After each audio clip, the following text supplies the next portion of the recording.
అంటే దేవుని మీద భయము భక్తి ఉంచి ఆయన త్రోవల్లో నడువు చాలు. నీ జీవితము ఒక అందమైనటువంటి విధముగా మార్చబడుతుంది, అందమైనటువంటి విధముగా మలచబడుతుంది. అదొక్కటే మనం చేయం.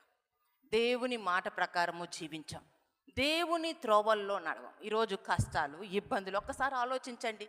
అది దేవుని నిర్ణయం బట్టి నీ జీవితంలో తీసుకున్న నిర్ణయమా, లేకపోతే దేవుని మాట కాకుండా నీ జీవితంలో సొంతగా తీసుకున్నటువంటి నిర్ణయాన్ని బట్టి బాధలు పడుతున్నావా?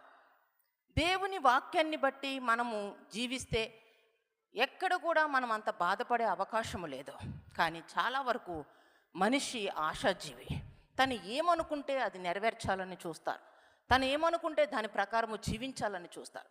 దేవుని మీద భయము భక్తి ఉంచి ఆయన త్రోవల్లో నడువు చాలు.